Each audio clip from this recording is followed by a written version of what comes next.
Os familiares dos que morreram no ataque a uma escola no interior de Uganda, muito próximo ali da fronteira com a República Democrática do Congo, eles não estão, em muitos casos, conseguindo identificar, porque muita gente morreu queimada, né, nesse ataque. Houve também gente morta a tiros, gente morta a facada, e os que morreram queimados, no total, foram contabilizados 41 mortos, além de meninas que foram sequestradas. Há uma ideia de que tenha sido um grupo jihadista que se apresenta como forças democráticas aliadas, né? E que é ligado ao Estado Islâmico, uma espécie de filiação. Isso acontece muito com a Al-Qaeda e com o Estado Islâmico, né? Alguns movimentos se dizem ligados a partir de certo momento, caráter oficial, com uma franquia, porque isso dá notoriedade, isso dá áreas de importância, isso coloca muitas vezes um grupo isolado dentro de uma organização maior, com representação em vários países, né? E uma parte importante da África, tamanho grande de território, está hoje com mais um flagelo, que é exatamente essa onda de ataques que atinge o Quênia, a República Democrática do Congo, e Uganda, Mali. O Mali é muito atingido por esse fenômeno. Mas o que acontece num ataque como esse, que foi condenado por todo mundo, o Guterres falou na ONU, o Papa falou no Vaticano, e governos se manifestaram no mundo inteiro, né? Mostrando solidariedade aos familiares dos que foram atacados, dos que morreram, e solidariedade ao país, ao povo, e condenando o ataque. Há inclusive uma ação conjunta de Uganda com a República Democrática do Congo. A República Democrática do Congo é o antigo Zaire, né? Porque há dois países com o nome de Congo. Então a República Democrática é o antigo Zaire, né? E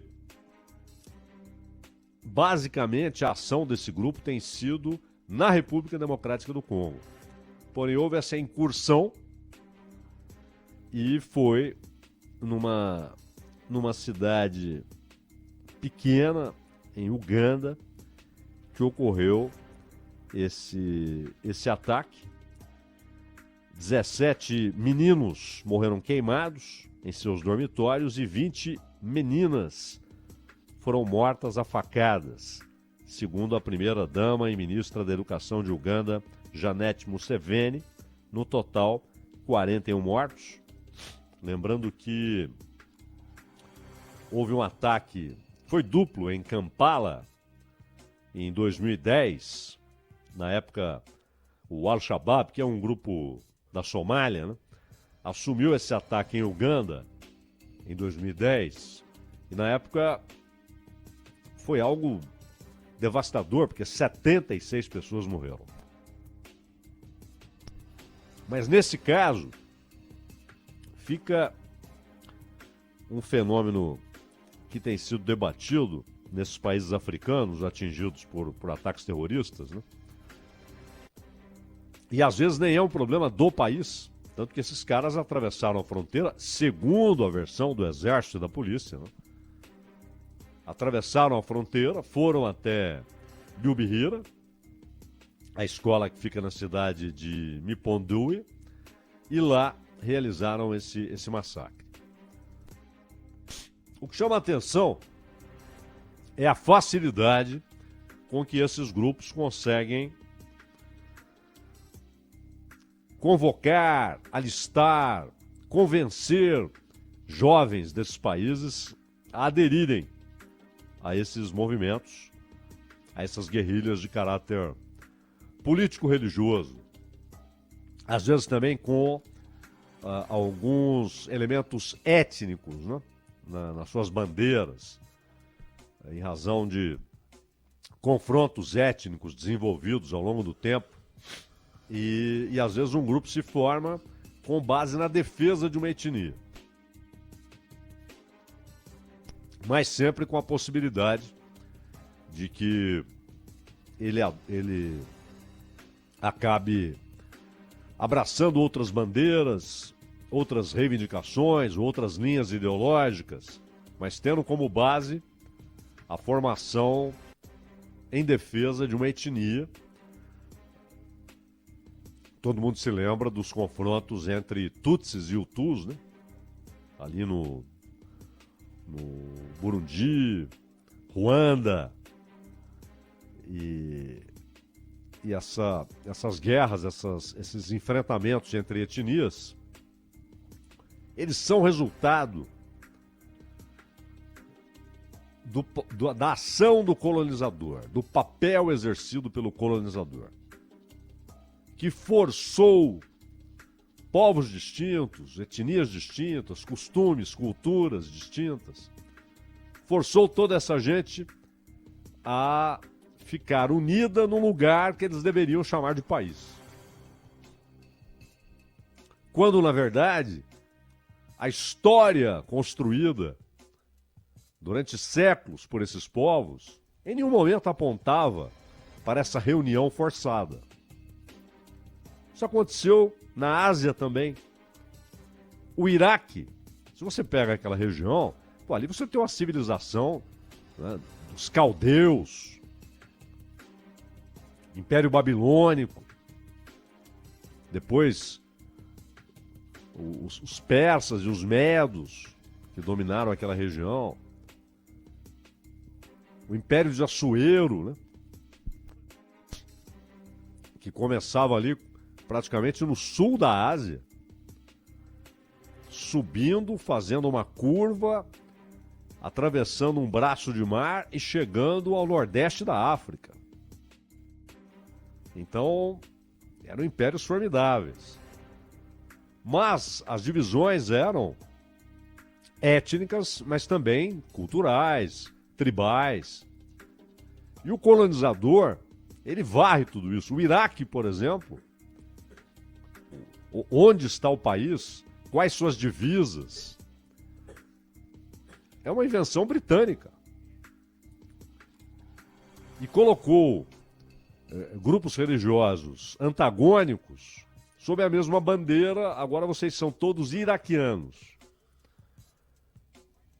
E colocou xiitas e sunitas, né, majoritariamente xiitas, com domínio sunita, por imposição dos britânicos. Por imposição dos britânicos, diferente da Arábia Saudita, que tem uma população, sempre teve, majoritariamente sunita, e tem uma monarquia sunita. No Iraque, eram governos sunitas impostos, e antes de Saddam Hussein, antes daquela revolução pan-arabista, que teve figuras que surgiram para a política, como Saddam Hussein, como Hafez Assad, o pai do Bashar Assad, e como Gaddafi, ou seja, na Ásia e na África. Síria e Iraque na Ásia e Líbia na África, com muita influência de um egípcio, o Nasser, com a ideia do pan-arabismo. Tanto que durante um tempo houve a república formada por Síria e Egito, que nem tem fronteira comum. Mas era o pan-arabismo. Era uma resposta, uma reação ao papel do colonizador e à herança deixada pelo colonizador. E na Ásia, a reação foi muito mais bem elaborada, teve mais sucesso, por uma série de razões, uma série de questões. Mas na África, houve a produção de confrontos étnicos, povos que cada um vivia no seu lugar. E de repente foram reunidos sob um governo comum. Não é só que vocês estão no mesmo espaço. Isso aqui é um país. Mas eles passam a ter a mesma ordem jurídica, as mesmas leis, o mesmo governo. Pagam os mesmos impostos e convivem com a mesma ordem jurídico-socioeconômica. A mesma ordem. E são povos com interesses distintos, com formações distintas, valores diferentes. Mas era a ideia de controle e de garantir mão de obra barata para exploração de riquezas.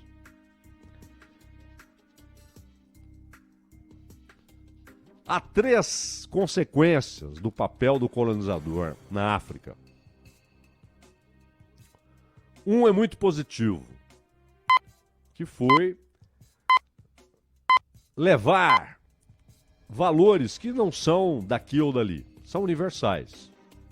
Aqui no Brasil, por exemplo, há essa bobagem, né?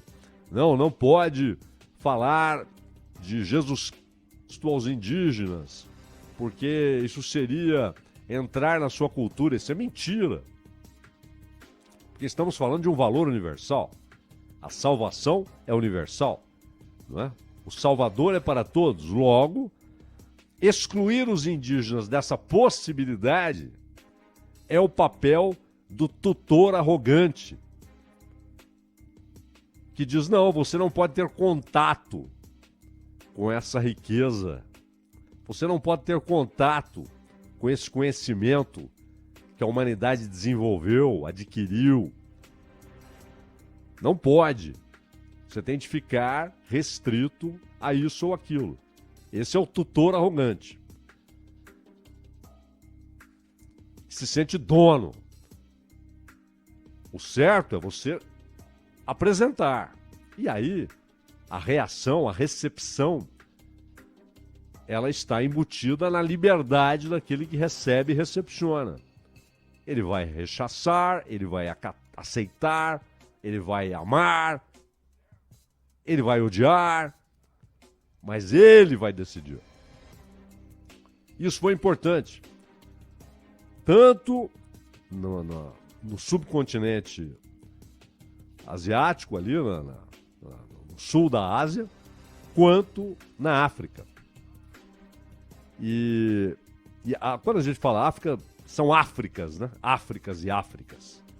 O norte, predominantemente árabe, a África abaixo do Saara, muito diferente da África que fica acima do Saara, o Sahel, que é ali um lugar de uma resistência cultural formidável, e a natureza inóspita torna mais difícil a vida do colonizador.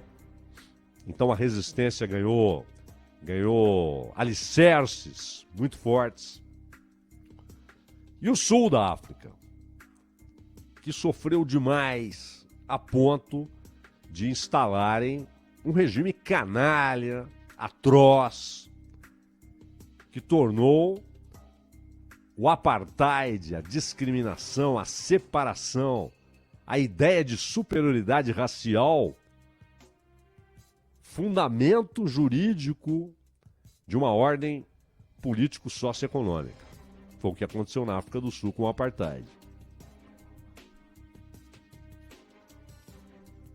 E em Uganda, é uma outra região, uma outra história. Mas vejamos o que aconteceu em Uganda e no Quênia. O que os britânicos fizeram ali? É difícil entender a Uganda moderna sem entender a figura de Idi Amin. Não que ele tenha ficado 40, 50 anos no poder, não. Ele ficou alguns anos no poder. Ficou conhecido por massacres monumentais, né?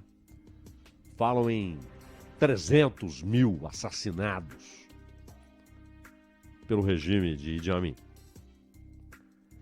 Mas quem colocou Idi Amin no poder? Onde está, Porque depois da independência, em relação à Grã-Bretanha,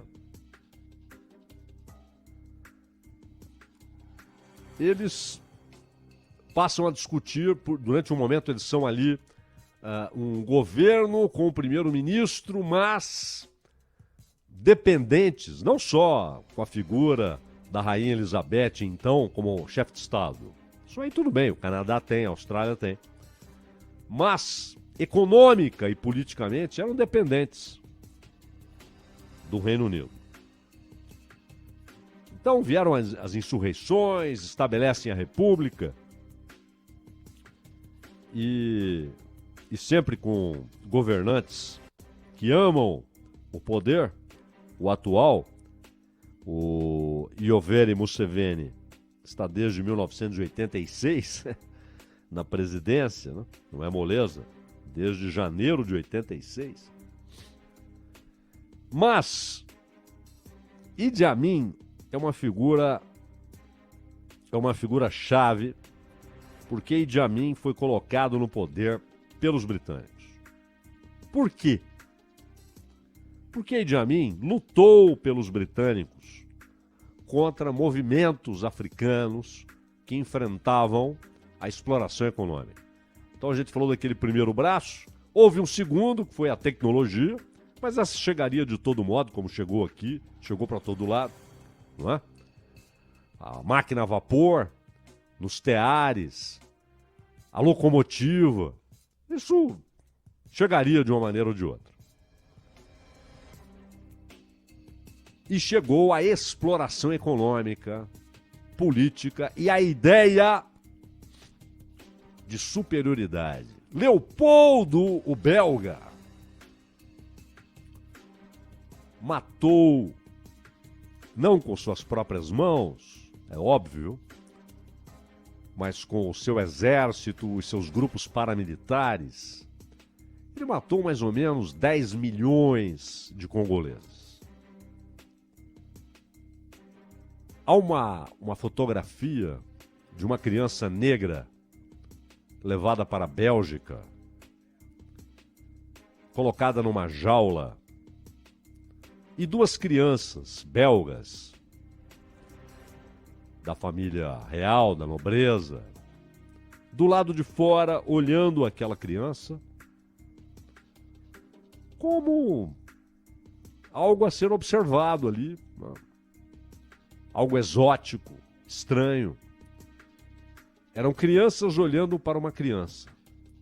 E dentro da jaula, uma criança negra. Essa é a Bélgica, no seu passado colonial. A Alemanha, os holandeses, pais do apartheid na África do Sul,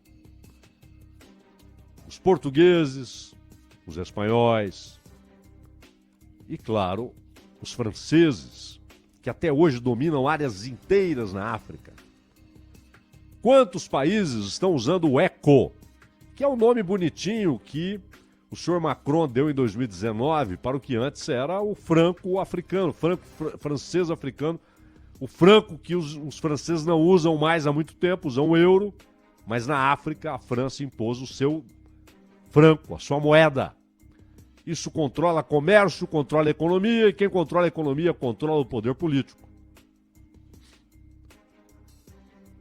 E governantes africanos foram mortos pela França quando defenderam a ideia de uma moeda comum.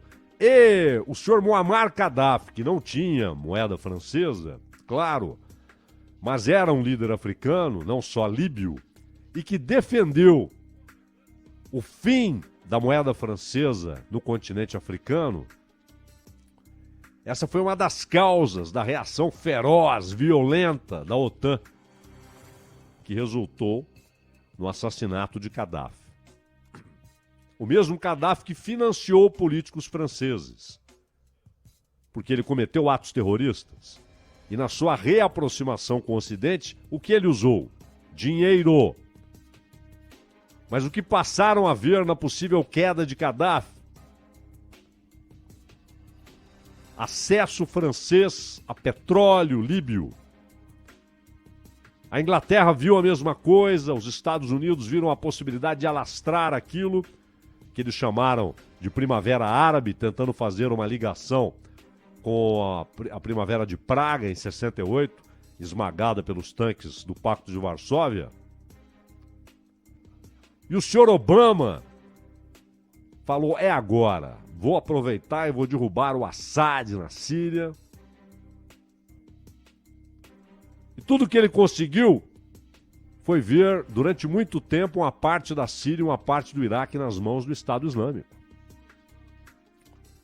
E a presença ocidental, não como parceiro, como amigo, como aliado,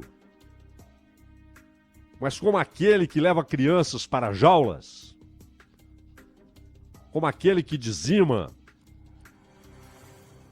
que mata, que explora, que rouba, provoca movimentos de resistência. Então, um grupo armado, uma guerrilha, passa a ser, para muitos jovens, uma coisa que ele nem entende exatamente como, mas é uma maneira de resistir. Idi Amin participou na guerra de Chifta, que foi... Chifta quer dizer bandidos, né? Era como o governo do Quênia se referia a uma região formada basicamente por somalis étnicos e que queriam formar a Grande Somália.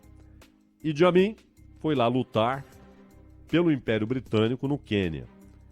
Mas no próprio Quênia houve a revolta dos Mau Mau, tratados pela imprensa ocidental, inclusive, aqueles guerrilheiros como bandidos atrozes, com misticismo esquisito.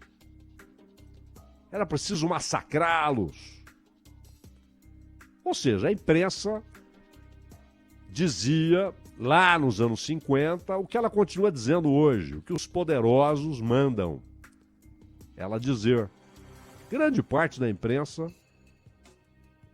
virou, há muito tempo, no Ocidente, escritório de relações públicas de governos, panfletários e, além disso, mentirosos. Então, o que aconteceu no Quênia foi uma revolta. Uma revolta que tem a ver com algo que vinha lá do século XIX, quando os britânicos expulsaram os Kikuyus de terras férteis. Expulsaram. Não é que indenizaram, compraram, enganaram. Expulsaram com baionetas e espadas e cavalos. E tomaram as terras. Grandes fazendas quenianas. E foi um século ali de resistência, guerrilhas, sempre sem sucesso, né, para enfrentar as forças britânicas, até que estoura essa revolta. E lá estava o soldado Idi Amin lutando com os britânicos. Em 71, há um golpe e ele ganha de presente dos britânicos a presidência. Mas veja como são as coisas. Em 77, Idi Amin rompe com o Ocidente e se aproxima da União Soviética. Ele começa isso em 76 para 77. Em 77, o governo britânico, que batia palminhas e sustentava Idi Amin, passa a tratá-lo como o que ele era. Um tirano, um ditador, um assassino. Mas de 71 a 77, ele era um grande aliado, um amigo. Havia reportagens. Idi Amin, olha, o harém do Idi Amin. Que sujeito formidável, um aliado do Ocidente na Guerra Fria. Em 77 ele se aproxima da União Soviética e aí vira o bandido. Que ele já era, mas ele passa a ser tratado como bandido, como inimigo, porque não havia referência moral nesses conceitos. apenas qual era o interesse do ex-império, mas ainda um colonizador informal.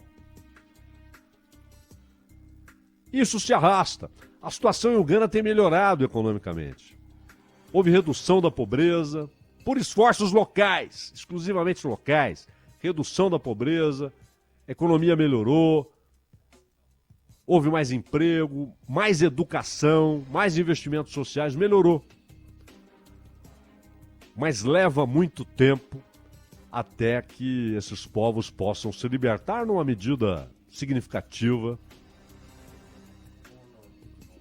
das consequências atrozes do jugo colonial, ladrão e assassino. Ronald.